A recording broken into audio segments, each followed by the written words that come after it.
বালিকা ওই তদালয়ে কৃষ্ণায় কৃষ্ণ ভক্তায় তদ্ভক্তায় নমো নমো। কলিযুগ পাবন অবতার শ্রী শ্রী গৌরাঙ্গ মহাপ্রভু লীলা কথা বেশ কয়েকদিন যাবৎ আমরা আস্বাদন করে যাচ্ছি।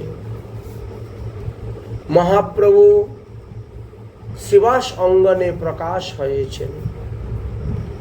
এক এক দিন এক এক ভক্তকে ডেকে এনে কৃপা করছেন, নিজের স্বরূপ দর্শন করাইয়া তাদেরকে ধন্য করছেন।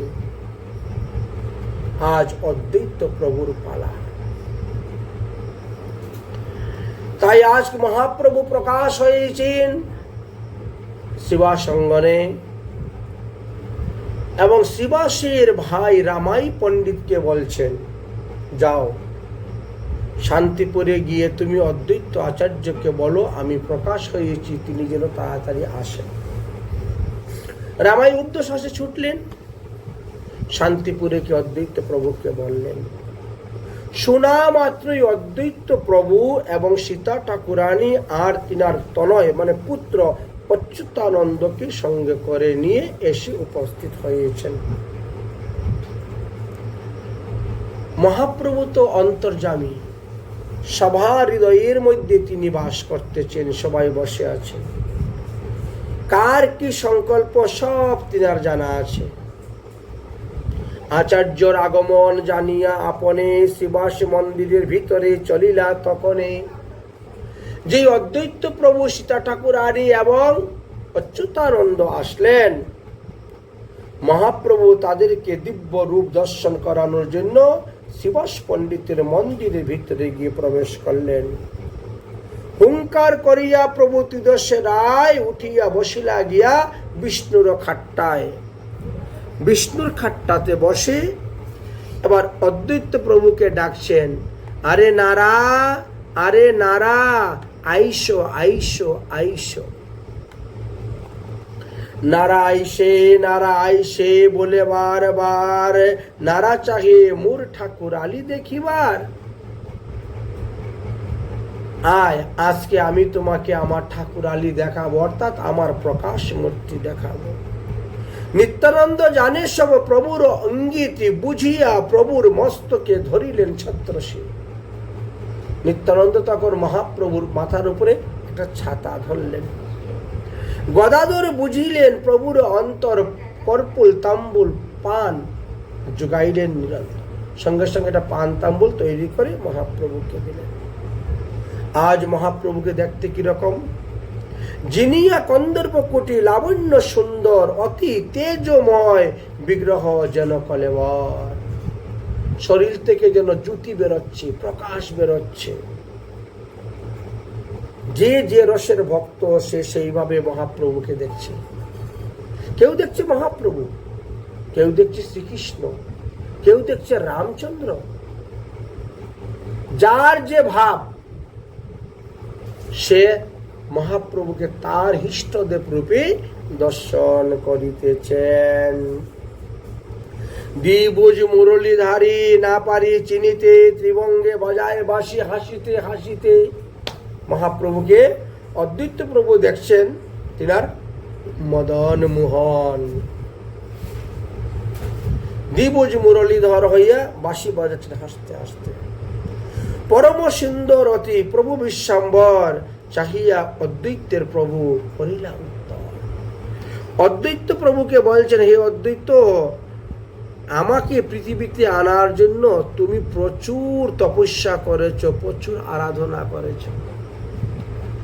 গঙ্গার জল তুলসী পত্র দিয়া নিরন্তর তুমি আমার ভজন করেছ আমাকে পৃথিবীতে আনার জন্য। তোমার সঙ্গে নামাচার্য হরিদাস ঠাকুর সংকল্প করে বসেছে প্রতি মাসে 1 কোটি হরিনাম করবে। তোমার সংকল্পের আগেই অবতীর্ণ আমি, বিস্তার আরাধনা করিয়াছ তুমি। তোমার হুঙ্কারে আমার নিদ্রাভঙ্গ হয়ে গেছিল।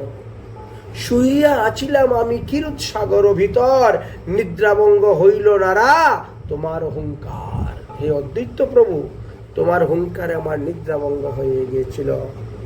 দেখিয়া জীবের দুঃখ না পারি সহিতে, আমারে আনিলা তুমি জীব উদ্ধারিতে। অদ্বৈত আচার্য, কলিহত জীবের দুঃখ দুর্দশা দেখে তুমি সহ্য করতে পারলে না বলে আমাকে পৃথিবীতে আনলে তাদেরকে উদ্ধার করার জন্য। এতদিন তো আমি বিদ্যারসে ছিলাম, এখন আমি প্রকাশ হব, হরি নাম প্রেম প্রচার করব। এবার তুমি আমার সঙ্গে ব্রতী হও হরি নাম প্রেম প্রচার করার জন্য। বলেই মহাপ্রভু এনার রূপ দর্শন করে দেখালেন। এইবার অদ্বৈত প্রভু মহাপ্রভুর চরণ ধরে প্রণাম করলেন, সুবাসিত জল দিয়ে মহাপ্রভুর চরণ ধুইয়া দিলেন।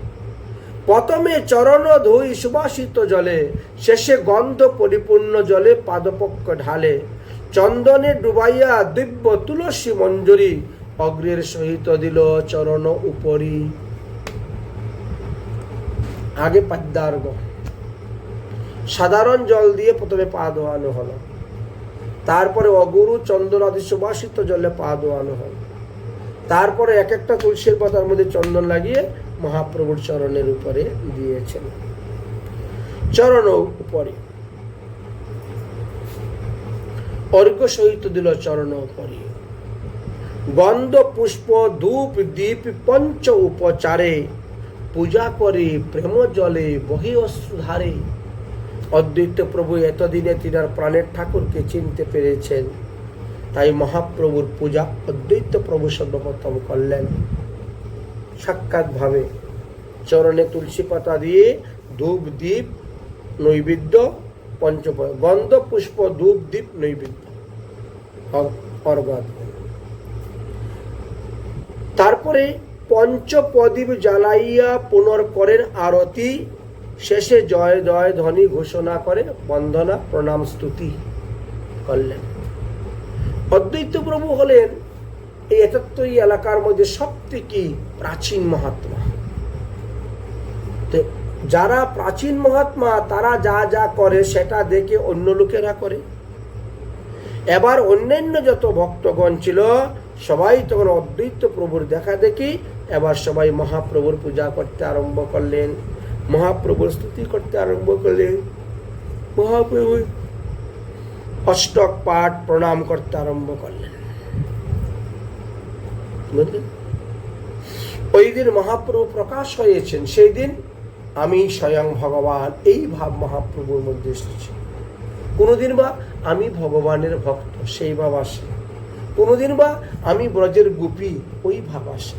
আর কোনোদিন আমি রাধার দাসীর দাসীর দাসী, সেই ভাব আসে। মহাপ্রভু শরীরে এই চারটি ভাবের উদয় হতো। যখন যে ভাব যে রসের উদয় হতো তিনার পরিকরগণ সেই ভাব সেই রস বুঝিয়া তারা গান করতেন, কীর্তন করতেন রস বুঝে। আজ মহাপ্রভু অদ্বৈত প্রভুকে ডেকে বলছেন, আমি তোমার মনোনীত বর প্রদান করব, তুমি আমার নিকটে বর প্রার্থনা করো। অদ্বৈত বলেন, আর কি মাগিব বর, যে বর চাহিনু তাহা পাইনু সকল, আর বরের প্রয়োজন নেই। আমি না চাইতে যা পেয়েছি বাস এতেই যথেষ্ট, আর আমার কোনো বরের প্রয়োজন নেই। তবে তুমি যদি ভক্তি বিলাইবা তাহলে আমাকে এই বর দাও, আমাকে কথা দাও যে এই পৃথিবীতে যত স্ত্রী লোক আছে, শূদ্র লোক আছে, মূর্খ লোক আছে, নিচু জাতি আছে, সবাইকে হরিনাম প্রেম দিয়ে উদ্ধার করবা, এটাই আমি চাই। মহাপ্রভু বললেন, তথাস্তু, তাই হইবে। অতঃপর মহাপ্রভু সমস্ত বৈষ্ণব মণ্ডলীকে বললেন, তোমরা কে কি বর চাও, যে যে যে বর চাও তাই আমি আজকে তোমাদেরকে দিব। আজ মহাপ্রভু প্রকাশ হয়ে গেছেন, যে যাহা বর চাইছে সবাইকে বর দিলেন। বর দেওয়া শেষ হয়ে গেল। এবার মহাপ্রভু হাত উঁচু করে নবদ্বীপ হইতে বাংলাদেশ চট্টগ্রামের দিকে হাত করে ডাকতেছেন। কি ডাকতেছেন? পুণ্ডরিক বাপ মোর, পুণ্ডরিক, পুণ্ডরিক আরে মোর বাপের বন্ধু রে, কবে মো দেখাবো তোমারে বাপ রে। মহাপ্রভু বলতেছেন, পুণ্ডরিক আরে মোর বাপের বন্ধু রে, কবে দেখিব তোমা আরে রে বাপ রে। হেন চৈতন্যের প্রিয় পাত্র ছিলেন পুণ্ডরিক বিদ্যানিধি, হেন সব ভক্ত প্রকাশ ছিলেন গৌরনিধি। কিন্তু মহাপ্রভুর বাক্য শুনে সবাই চিন্তা করলেন যে পুণ্ডরিক বিদ্যানিধি আবার কে? আমাদের মধ্যে যারা আছেন তাদের মধ্যে পুণ্ডরিক বিদ্যানিধি কারো নাম নেই। নবদ্বীপ, নদিয়া, শান্তিপুরে তো কারো পুণ্ডরিক বিদ্যানিধি নামে নাম নেই। তবে আপনি কাকে ডাকছেন পুণ্ডরিক বিদ্যানিধি বলে? মহাপ্রভু বললেন, উনি ছিলেন পূর্বজন্মে বিশ্বভানু মহারাজ, আমার বাবার বন্ধু, অর্থাৎ নন্দ বাবার বন্ধু ছিলেন। কৃষ্ণের বাবা নন্দ মহারাজ, নন্দ মহারাজের বন্ধু ছিলেন বিশ্বভানু মহারাজ। সেই বিশ্বভানু মহারাজ এবার পূর্ববঙ্গে চট্টগ্রামে তিনি জন্মগ্রহণ করেছেন। পরম বৈষ্ণব, তিনি অল্প কিছুদিনের মধ্যেই আমাদের নবদ্বীপে আসবেন। মহাপ্রভুর লীলার সহায়তার জন্য যে যে বৈষ্ণবগণ মহাপ্রভুর ইচ্ছাতে পৃথিবীতে এসে অবতীর্ণ হয়েছিলেন, তার বিভিন্ন স্থানে অবতীর্ণ হয়েছেন, কিন্তু নবদ্বীপে আসি হইল সবার মিলন, একে একে আসতেছে। না, একসঙ্গে ছিল, নাম পূর্ববঙ্গ, পশ্চিমবঙ্গ। মহাপ্রভু পুণ্ডরিক বিদ্যানিধি কথা বলছেন, ইনি চট্টগ্রামে জন্মগ্রহণ করেছেন। অদ্ভুত তাহার চরিত্র। তাকে দেখলে পরে মানুষ মনে করবে এ একজন ঘুর বিষয়ী, কিন্তু ভিতরে ভক্তির ভান্ডার। বাইরে দিয়ে তিনি কখনো কাউকে সেই ভক্তি দেখান না, ভাব দেখান না। বাইরে দেখেন আমি একজন ঘুর বিষয়ী, কিন্তু ভিতরে ভক্তি পরিপূর্ণ, একেবারে পরম সদাচারী উনি। তিনি প্রতিদিন ভোরবেলা গঙ্গা স্নান করতে যান, কিন্তু গঙ্গার মধ্যে পা ধুন না, চরণ গঙ্গাতে দেন না, চরণ দুইটা উপরে রাখেন, বুঝলেন, আর এইরকম করে গঙ্গাতে ডুব দিয়ে মাথাটা ভিজাইয়া বাস। কিন্তু চরণ ধুই দিবেন না, গঙ্গাতে চরণ ধৌত করেন না। নিশা ভোর বেলা যান গঙ্গা দর্শন করতে, দিনের বেলা তিনি গঙ্গা দর্শন করতে যান না, কারণ দেখলে পরে তিনি আর দুঃখ হয়। মানুষে গঙ্গার জল মুখে নিয়ে দাঁত ঘষে ফুট উল্লা ফেলে জলের মধ্যে, এটা মহাপাপ, মহা অপরাধ। গঙ্গার জলে দাঁড়িয়ে সাবান মাখে, শ্যাম্পু মাখে, তেল মাখে, ঠিক নয়, নিতান্ত অপরাধ। এই সমস্ত দেখে সহ্য করতে পারেন না তিনি, কাকে কি বলবেন? কে সংস্কার করে মানুষের গঙ্গার জলে? এগুলো নিষেধ। কিন্তু কে কার কথা মানবে? কজনকে তিনি বলবেন, কজনকে বুঝাইতে যাবেন? সবাই তো সবার কথা শুনেও না, মানেও না। এই জন্য তিনি দিনের বেলা গঙ্গা দর্শনে জানি না, ভোরবেলা যান যখন লোকজন নেই, যে গঙ্গা দর্শন করে আসেন।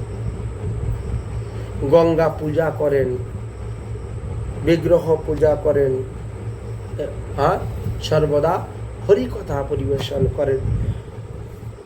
এমন একজন উত্তম বৈষ্ণব, অল্প কিছুদিনের মধ্যেই তিনি নবদ্বীপে আসবেন, চিন্তা করিও না। মহাপ্রভু তারপরে তিনার ভাব সম্বরণ করে নিলেন, তিনি সাধারণ মানুষের মতো হয়ে গেলেন, সবাইকে বিদায় দিয়ে দিলেন, যাও আজকের মতো সবাই বাড়িতে চলে যাও, কালকে আবার আসবেন, এখানে হরিনাম সংকীর্তন আদি হবে। এইভাবে রুজি চলছে সেবাসঙ্গনে হরিনাম সংকীর্তন। সন্ধ্যার পরে দরজা বন্ধ করে কীর্তন শুরু হলো, সারা রাত কীর্তন চললো, ভোরবেলা কীর্তন বন্ধ করে যার যার বাড়ি ঘরে চলে গেল। চলছে বেশ কিছুদিন গত হয়ে গেল। এবার পুণ্ডরিক বিদ্যানিধি নবদ্বীপে এসে উপস্থিত হয়েছে। সংবাদটা পেল সবার আগে মুকুন্দ ঠাকুর, কারণ মুকুন্দ ঠাকুরের বাড়িও ওই চট্টগ্রামে ছিল। পুণ্ডরিক বিদ্যানিধির বাড়ির পাশাপাশি বাড়ি, এই জন্য খবরাখবরটা তার সঙ্গে একটু ভালো থাকতো, যোগাযোগটা তিনি জানলেন। আমাদের গদাধর পণ্ডিত প্রায় সময়ই বলেন মুকুন্দকে, মুকুন্দ যদি কোনো বৈষ্ণব নবদ্বীপে আসেন তাহলে আমাকে বলবে, আমি গিয়ে বৈষ্ণব দর্শন করব। গদাধর পণ্ডিত আর মুকুন্দ যদি শুনেন যে কোনো বৈষ্ণব নবদ্বীপে এসেছেন, সে যত দূর হোক, যত কষ্ট হোক, যত দুর্গম হোক, যাবেনি দর্শন করার জন্য। কারণ বৈষ্ণব দর্শন করতে গিয়ে আপনি যত পা হাঁটবেন, পদে পদে তীর্থফল, এতটা লাভ বৈষ্ণব দর্শন করার, বুঝেছেন? যত পা হাঁটবেন আপনার তত পা। তাই মুকুন্দ এবং গদাধর এই দুজন সবসময় বৈষ্ণব দেখলেই শুনলেই নাম চলে যেতেন দেখার জন্য। এবার গদাধর পণ্ডিতের কাছে গিয়ে উপস্থিত হলেন মুকুন্দ। গদাধর একজন পরম বৈষ্ণব পুণ্ডরিক বিদ্যানিধি নবদ্বীপে এসেছেন, চলো তিনাকে দর্শন করার জন্য। গঙ্গাতে স্নান করার পরে মানুষ শুদ্ধ হয়, পবিত্র হয়, পাপ যায়, নির্মল হয়। কিন্তু বৈষ্ণব দর্শন মাত্রই পাপ দূরে চলে যায়। এত মহিমা, বৈষ্ণব মহিমা। স্পর্শ তো দূরের কথা, তার সেবা করা তো দূরের কথা, দর্শন মাত্রই এতটাই মহিমা। যাই হোক, গদাধর পণ্ডিত আর মুকুন্দ ঠাকুর দুজন রওনা হয়েছেন পুণ্ডরিক বিদ্যানিধিকে দর্শন করার জন্য। যদিও মুকুন্দ ঠাকুর এর আগে অনেকবার পুণ্ডরিক বিদ্যানিধিকে দর্শন করেছেন, গদাধর করেন নাই। গদাধরই প্রথমবার দর্শন করার জন্য যাচ্ছে। যাওয়ার পরে দেখেন একটা ঘরের দরজা বন্ধ, ঘরের ভিতরে ভাগবত কথা হচ্ছে। পুণ্ডরিক বিদ্যানিধি একটা পালঙ্কের মধ্যে বসেছেন, বসে ভাগবত কথা পরিবেশন করতেছেন। অনেক ভক্ত বৈষ্ণবরা বসে আছেন ঘরের ভিতরে, দরজা বন্ধ করে দিনের বেলায় পাঠ করছে, ভাগবত কথা পরিবেশন করছে। গদাধর পণ্ডিত আর মুকুন্দ ঠাকুর ঢুকলেন। ঢুকে তারা দণ্ডবোধ প্রণাম করে এক পাশে বসেছেন। পুণ্ডরিক বিদ্যানিধি কথা বলতে বলতে গদাধরের উপরে নজরটা পড়েছে। নতুন একজন ভক্ত এসেছেন, বয়স কম, বুঝেছেন, 20-21 বছর বয়স কম। তারপরে ভাব, ভক্তি, প্রেম, খুব অনুরাগ, খুব দেখলেন ছেলেটার ভালো। কথা বলতে বলতে একটু একটু বলতে বলতে তার দিকে তাকান, ছেলেটাকে মনের মতো লেগেছে। গদাধর পণ্ডিত কথা শুনতে শুনতে একটু পুণ্ডরিক বিদ্যানিধির দিকে তাকান, কিন্তু পুণ্ডরিক বিদ্যানিধির বেশভূষা একেবারে জমিদারের মতন। এত লম্বা লম্বা চুল, কুকরানো কুকরানো চুল, লম্বা চাচুর কেশ কাদের মধ্যে পড়েছে, খুব দামি ইস্ত্রি করা শার্ট হলুদ রঙের, পরনে খুব সুন্দর কুচি দেওয়া ধুতি, বিশাল ব্যাপার, বুঝেছে। দুই দিকে দুইজন লোক, একজনে চামর করতেছে আর একজনে পাখা বাতাস করতেছে, চামর পাখা দিয়ে। তিনি ভাগবত কথা বলতে বলতে আবার পানের কিলি মুখে ঢুকাচ্ছেন। পানও খাচ্ছেন, পাশে একটা পিকদানি আছে, পিক ফেলার, পান খাইয়া ওগুলো পিকও ফেলতেছেন, আবার কথা বলতেছেন। গলার মধ্যে সোনার চেইন, হাতের মধ্যে সোনার আংটি, ঘড়ি, বুঝেছেন, একেবারে ঠাট বাট, সুগন্ধি তেল সেন্ট এমন মেরেছেন সব বেরোচ্ছে গায়েতে, বুঝলেন। এই সমস্ত দেখে গদাধরের মনে একটু সন্দেহ হয়, এ আবার কেমন বৈষ্ণব। মহাপ্রভু বললেন শুদ্ধ সদাচারী একজন বৈষ্ণব আসবেন, হ্যাঁ, নাম পুণ্ডরীক বিদ্যানিধি। মহাপ্রভুর মুখে বিদ্যানিধির মহিমার কথা শুনে তো পুরো শ্রদ্ধা হয়েছিল। উনি গঙ্গাতে পর্যন্ত পা দেন, গঙ্গাতে পা ধৌত করেন না, এত বড় সদাচারী বৈষ্ণব। অথচ এখন তো দেখি তার বৈষ্ণবের কিছুই নেই। ইস্তারি মারা কাপড় পরা, সুগন্ধি তৈল মাথার মধ্যে মাখা, সেন্ট ব্যবহার করা, হ্যাঁ, একটু দামি দামি ধুতি, আবার ভাগবত কথা পরিবেশন করতেছেন, আবার পানও খাচ্ছেন, মধ্যে মধ্যে পিকও ফেলতেছেন, চামর ব্যঞ্জন করা হচ্ছে, বাতাস করা হচ্ছে দিন আগে, একেবারে ভগবানকে যেভাবে করা হয়। এ আবার কেমন বৈষ্ণব। নাম শুনেছিলাম তখন তো খুব শ্রদ্ধা ভক্তি হয়েছিল দেখার, কিন্তু ইনাকে দেখার পরে তো শ্রদ্ধা ভক্তি সব চলে গেল, আর একটুকু শ্রদ্ধা ভক্তি মনের মধ্যে রইল না, চলে গেছে শ্রদ্ধা ভক্তি। এখন গদাধর পণ্ডিতের লেগেছে উটিস পুটিস পুটিস, মানে উঠে চলে যেতে পারলেই ভালো, এমন বৈষ্ণবের মুখে কি পাঠ শুনবো, বুঝলেন। কিছু কিছু লোক আমাদের এরকম আছে, গদাধর পণ্ডিতের এরকম হয়েছিল, পান খাইয়া খাইয়া কথা বলতেছে, পিক ফেলতেছে, তার মুখ দিয়ে কি হরি কথা শুনবো। মুকুন্দ বুঝতে পারলেন যে গদাধরের বিরাট অপরাধ হয়ে যাচ্ছে বৈষ্ণব চরণে। এত বৈষ্ণবের বাহ্যিক জিনিসগুলা দেখতেছে, ভিতরের জিনিস তো সে তো দেখতে পাচ্ছে না। বাহ্যিক জিনিস দর্শন করিয়া তার প্রতি যে একটা অবহেলা, একটা ঘৃণা এসেছে, এটা তো বৈষ্ণব অপরাধ। বৈষ্ণব অপরাধে পরে তো মরবে গদাধর। এখন পাঠের মধ্যে তো কিছু বলাও যায় না, আর গদাধর ইঙ্গিত দিচ্ছে, চলো উঠো উঠো উঠো, পালাই। মুকুন্দ চিন্তা করলো, যদি এখন পাঠ শেষ হওয়ার আগে আমরা পালিয়ে চলে যাই, আর গদাধরের মনে যে ভাব উদয় হয়েছে, এতে তো পুণ্ডরীক বিদ্যানিধি চরণে তার অপরাধ হয়ে যাবে। বৈষ্ণবের ক্রিয়া মুদ্রা বোঝা বড় ভার। উত্তম বৈষ্ণবদের না বিষম ব্যবহার, চিনতে পারবেন না উত্তম বৈষ্ণবদের এরকম ব্যবহার। নবদ্বীপের জগন্নাথ দাস সিদ্ধ বাবা শুনেছেন, কত বড় বৈষ্ণব। এই যে গত ফাল্গুন মাসে পরিক্রমা বেরিয়েছিল, আমি গিয়েছিলাম নবদ্বীপে, নবদ্বীপ পরিক্রমা জগন্নাথ সিদ্ধ বাবার পীরতলা, নবদ্বীপ পীরতলা থেকে। তিনি যখন ভজন সাধনে সিদ্ধি লাভ করলেন,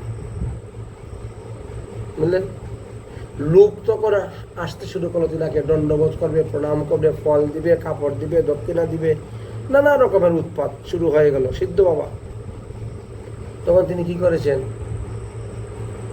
বাজার থেকে গিয়ে কতগুলো মাছ কিনে নিয়ে এসেছেন, পুঁটি মাছ এনে বাইরে রেখে দিয়েছে। যখনই দেখেন কেউ আসতেছে, সঙ্গে সঙ্গে মাছগুলা বের করে একটা টাকা টিপেন, মাছগুলো এরকম টিপেন, মরা মাছ টিপেন। কি রে বাবারি, এত বড় বৈষ্ণব মাছ টিপে চলে যায়, পালিয়ে যায়। উনি আবার মাছগুলো তুলে রেখে দেন, রেখে দিয়ে বাস হাত পা ধুয়ে নিয়ে বাস ভজনে বসে গেলেন। ভজন করতে আমার দিকে কেউ কেউ আসতেছে, আবার বের করলেন মাছগুলা, বাস বসে টিপতে শুরু করে দিলেন মাছ। দেখে চলে গেল। সিদ্ধ বৈষ্ণবের ব্যবহার বড় বিষয়। সিদ্ধ গৌর কিশোর দাস শিরোমণি নাম শুনেছেন? সিদ্ধ গৌর কিশোর দাস শিরোমণি, তিনি কাউকে দীক্ষা দিবেন না, কিন্তু এমন এক ব্যক্তি বলছে আপনি যদি আমাকে দীক্ষা না দেন আমি আত্মহত্যা করব, আমি কালকে সকালে আসতেছি, আপনাকে দীক্ষা দিতে হবে আমাকে, আমি আপনার ছাড়া অন্য কারোর কাছে দীক্ষা নিব না, আর আপনি দীক্ষা না দিলে আমি আত্মহত্যা করব। তিনি কি করছেন? রাত্রিবেলা বেশ্যার ঘরে চলে গেছেন। বেশ্যার ঘরে গিয়ে বলছেন এই তোকে আমার সঙ্গে নাটক করতে হবে। কি নাটক? দেখ, আমি যখন বলবো ইঙ্গিত করব তখন তুই আমার কাঁধে হাত দিবে আর আমি তোর কাঁধে হাত দিব, আর দুজনে হাসবো আর গল্প করবো আর হাঁটবো, এটা হলো তোরা আমার কাজ। তার বিনিময়ে আমি তোকে পয়সা দিচ্ছি, কিন্তু করতে হবে। ঠিক আছে, বেশ্যা রাজি হয়ে গেছে, বেশ্যার ঘরে গিয়ে বসে আছে। যেই দেখছেন ওই ব্যক্তি দীক্ষা নেওয়ার জন্য আসতেছে, বলে এই সুযোগ বেরো চল, বেশ্যার কাঁধে হাত দিয়ে বেশ্যার ঘর থেকে বেরিয়েছে, আর হাসি ঠাট্টা চলছে দুজনের। ওই বেচারা তো আসছে দীক্ষা নেওয়ার জন্য, এই কি অবস্থা, উনি বেশ্যার ঘর থেকে বেরোচ্ছেন, বেশ্যালয়ে থাকেন, তার কাছ থেকে দীক্ষা নিতে আসছি আমি, সর্বনাশ, কি ভুল নাই করছিলাম, যে সাধু বেশ্যার সঙ্গ করে তার কাছ দীক্ষা তো অসৎ গুরু। ফিরে চলে গেল, আত্মহত্যা করলো না, মরলও না, আর ওনারও কাউকে দীক্ষা দেওয়া হলো না, কারণ তিনি যে বলছেন আমি কাউকে দীক্ষা দিব না, ওনার প্রতিজ্ঞা রক্ষা হয়ে গেল। দেখেছ শুদ্ধ বৈষ্ণবের কিরম বিষম ব্যবহার। না বুঝিয়া নিন্দিয়া মরে সকল সংসার, এরা সিদ্ধ মহাত্মাদের কিছু বুঝতে পারবে না, আর নিন্দা করে মরবে। ভৃগু ঋষির কথা ভাগবতে দেওয়া আছে। ভৃগু ঋষি যিনি দিন রাত 24 ঘন্টা ভগবানের আরাধনা করেন, তিনি ভগবানের পরীক্ষা করতে গিয়ে ভগবানের বক্ষের মধ্যে লাথি মেরে দিলেন। এখন পর্যন্ত সেই চরণ চিহ্ন আছে ভগবানের। হ্যাঁ, ভগবানের বক্ষের মধ্যে ভৃগু ঋষি চরণ চিহ্ন আছে। মূর্তিগুলা বের করে দেখেন, প্রত্যেকটা গোপাল মূর্তির মধ্যে দেখবেন এখন চরণ চিহ্ন দেওয়া আছে, প্রত্যেকটা শ্রীকৃষ্ণের বিগ্রহের মধ্যে দেখবেন চরণ চিহ্ন আছে, নারায়ণের বিগ্রহে দেখবেন চরণ চিহ্ন দেওয়া আছে। কার চিহ্ন? ভৃগু ঋষির চরণ। তো যে ভগবানের প্রসাদ ছাড়া খায় না, ভগবানের ধ্যান করে, ভগবানের নাম করে, ভগবানের পূজা করে, সে ভগবানের বক্ষে লাথি মেরে দিচ্ছে। এই জন্য শুদ্ধ বৈষ্ণবের ক্রিয়া মুদ্রা বোঝা বড় ভার। তারা কখন যে কি ক্রিয়া করবে, কখন যে কি মুদ্রা দেখাবে, আর কখন যে কি বলবে বোঝার কোনো সামর্থ্য নেই। বাইরে দিয়ে দেখার পরে এই শ্রদ্ধা ভক্তি মানুষের নষ্ট হয়ে গেছে। আজ গদাধর পণ্ডিতের এই অবস্থা, শ্রদ্ধা সে উঠে গেছে। মুকুন্দ তখন বুঝতে পারলেন। গদাধরকে এই অপরাধ থেকে বাঁচানোর জন্য মুকুন্দ তখন কি করেছেন, ভাগবত কথার প্রসঙ্গে তিনি হঠাৎ করে একটা শ্লোক উচ্চারণ করেছেন। এমন একটা শ্লোক উচ্চারণ করেছেন যে শ্লোক শোনা মাত্রই পুণ্ডরিক বিদ্যানদীর দেহের মধ্যে অষ্টসাত্ত্বিক ভাব এসে গেল। অথচ এত সুস্থতা আছে, কারোর মধ্যে কিচ্ছু হয় নাই, না অশ্রু, না কম্প, না পুলক, না হুঙ্কার, না বিবর্ণ, না সেবে, কোনো ভাব নেই। ভাগবত শুনে কারো কোনো ভাব আসছে না।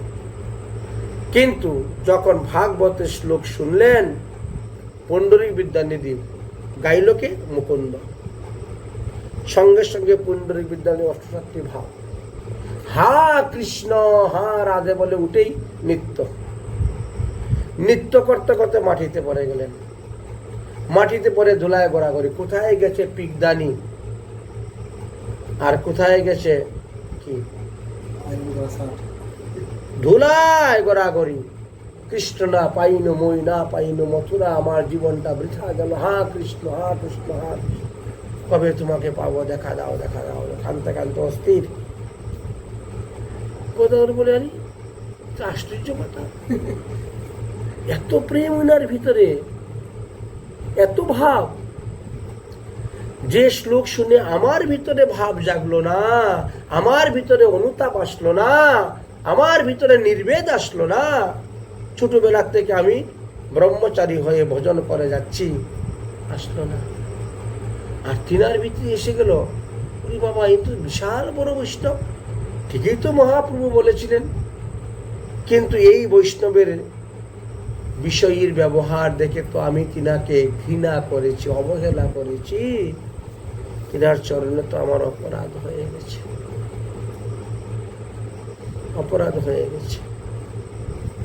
এখন তো পাঠ কীর্তন শেষ হয়ে গেছে, উনি তো কাঁদতে কাঁদতে অস্থির। গদাধর তখন কি করলেন, দণ্ডবোধ প্রণাম করে চলে গেলেন। মুকুন্দ চলে, সবাই আসা শেষ হয়ে গেল।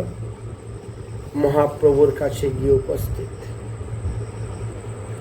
মহাপ্রভুর কাছে গিয়ে বললেন, আমি তো আজকে একটা মস্ত বড় অপরাধ করে ফেলেছি। এইভাবে একটি অপরাধ হয়ে গেছে, এখন সেই অপরাধের ক্ষমা চাই কেমন করে। মহাপ্রভু বললেন, যাও তিনার কাছ থেকে দীক্ষা গ্রহণ করো, তিনার কাছে দীক্ষা গ্রহণ করো, কারণ শিষ্যের অপরাধ গুরু কখনো লয় না, ক্ষমা করে দেন। শিষ্যের অপরাধ গুরু ক্ষমিবে অবশ্য। অতএব কালকেই গিয়ে ওনার চরণাশ্রয় করে ওনার কাছ থেকে দীক্ষা গ্রহণ করো, তাহলে তোমার এই অপরাধ মাফ হইবে, শেষ হইবে। মানে যোগ্য গুরু শিষ্য পুণ্ডরিক গদাধর, দুই কৃষ্ণ চৈতন্যের প্রিয় অনুচর।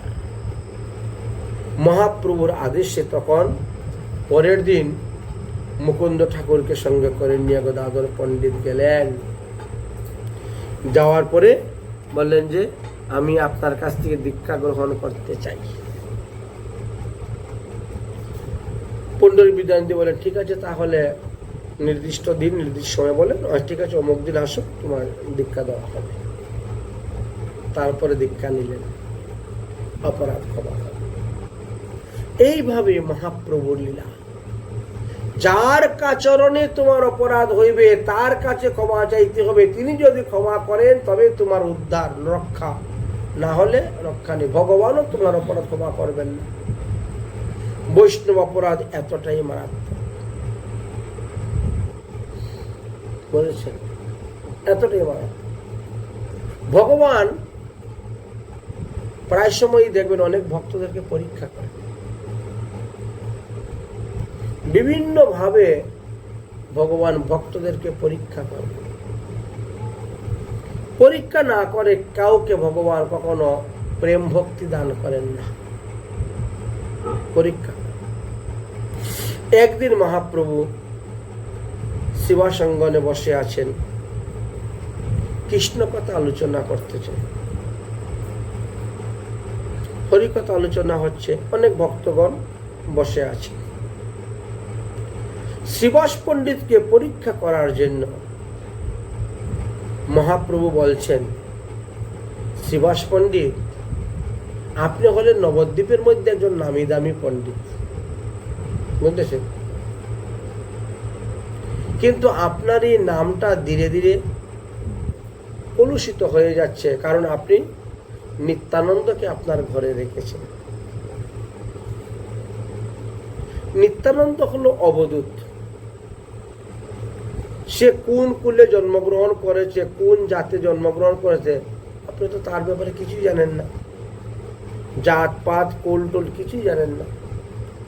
আর তাকে আপনার ঘরে রেখেছেন, তাকে আপনি খেতে দিচ্ছেন, এতে আপনার জাতি কুল দুটাই নষ্ট হয়ে যাচ্ছে। যদি নিজের জাতকুল রক্ষা করতে চাও, তাহলে এই অবধূতকে তোমার ঘর থেকে ভাগাও। এই অবধূতকে ঘর থেকে ভাগান। কিন্তু শ্রীবাস পণ্ডিত নিত্যানন্দ প্রভুর মহিমা জানেন। নিত্যানন্দ মহিমা জানেন। কিভাবে জেনেছিলেন? একদিন মালিনী দেবী কতগুলা সলতা, ঠাকুরের প্রদীপ, ঘিয়ের সলতা যে প্রদীপ বানায়, এগুলা এক বাটি বানিয়েছিল, শীতের মধ্যে বসে গেছে, এই জন্য রুদ্রেতে দিয়েছে বাটিটা, ঘি দিয়ে আর তুলা দিয়ে সলতা বানিয়ে। দৈবক্রমে কোথা থেকে একটা কাক এসেছে, আর কাক এসে ঘিয়ের বাটি ধরে নিয়ে চলে গেছে। আর মালিনী কান্না চিৎকার করছেন, আরে আমার ঘিয়ের বাটি কাকে নিয়ে চলে গেল, এখন কি হবে? পণ্ডিত আসলে বলে তো খুব গালাগালি শুরু হবে। কান্না করতেছেন ভয়ে। সেই সময় নিত্যানন্দ প্রভু যে উপস্থিত হয়েছে। নিত্যানন্দ প্রভু তখন মালিনী মাকে বলছেন, আপনি কাঁদছেন কেন, কিসের দুঃখ, কোনোভাবে কান্না করছেন? বলে আমাদের ঠাকুরের ঘিয়ের প্রদীপের বাটিটা নিয়ে চলে গেছে কাকে। তাই নাকি? নিত্যানন্দ প্রভু 3 তালি দিলেন, এই কাক, এক্ষুনি বাটি নিয়ে আয়, এটা ঠাকুরের ঘিয়ের প্রদীপ আরতি করা হয়, তোর এত সাহসটি নিয়ে চলে গেলি, এক্ষুনি নিয়ে আয়। একটু পরে দেখা যায় কাক কোথা থেকে উড়ে চলে এসেছে ঘিয়ের বাটি নিয়ে, এনে আবার সেই বাটি দিয়ে দিয়েছে। সেই দিন থেকে মালিনী মা শ্রীবাস পণ্ডিত বুঝতে পারলেন নিত্যানন্দের শক্তি কতটুক, নিত্যানন্দের মহিমা কতটুক জানতে পারলেন। সুতরাং মহাপ্রভু তাদেরকে পরীক্ষা করার জন্য যত কিছুই বলছেন, শ্রীবাস পণ্ডিত কিন্তু এক পাও পিছু হাঁটছেন না। মহাপ্রভু যাই বলুন না কেন, প্রভু বলেন কি? শ্রীবাস পণ্ডিত বলছে, আমি কখনো নিত্যানন্দকে ত্যাগ করব না। যদি আমার জাত চলে যায়, মান চলে যায়, কুল চলে যায়, আমার আত্মীয় স্বজন ইষ্টি কুটুম্ব আমাকে ত্যাগ করে দেয়, আমাকে একঘর করে দেয় সমাজ থেকে, তথাপিও আমি নিত্যানন্দকে ত্যাগ করব না। প্রভু বলে, কি বলিলে পণ্ডিত শ্রীবাস, নিত্যানন্দের প্রতি তোমার এত বিশ্বাস? মোর গোপ্য নিত্যানন্দ জানিলা যে তুমি তোমারে সন্তুষ্ট হইয়া বর দিবান। বাহ, এতটাই বিশ্বাস নিত্যানন্দের প্রতি তোমার, তাই বলো আমি তোমাকে আজকে বর দিচ্ছি, যদি কোনোদিন লক্ষ্মী দেবী দুর্ভিক্ষ আসে, লক্ষ্মী যদি কোনোদিন সংসারে এসে ভিক্ষা করে অভাবে অনাটনে, তথাপিও তোমার ঘরে অভাব অনাটন হবে না।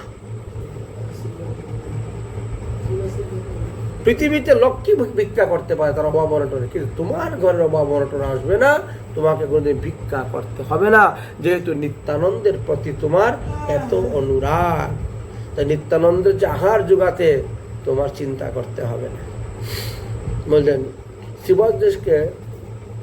শ্রীবাসকে বর দিয়া প্রভু গেলা ঘরে, নিত্যানন্দ ভ্রমেন সমস্ত নদিয়া নগরে। এইভাবে নিত্যানন্দ প্রভুর মহিমার কথা। এদিকে পুণ্ডরিক বিদ্যানিধি নবদ্বীপের পঞ্চকোশী পরিক্রমা করতে করতে এক রজনীতে মহাপ্রভুর নিকটে আসিয়া দেখা করলেন, সাক্ষাৎ করলেন। প্রভুর চরণ ধরিয়া বিদ্যানিধি প্রণাম করতে করতে মূর্ছিত হয়ে পড়ে গেলেন মাটিতে। গৌশুদ্ধ তৎক্ষণাৎ তাহাকে তুলে নিয়ে বসলেন।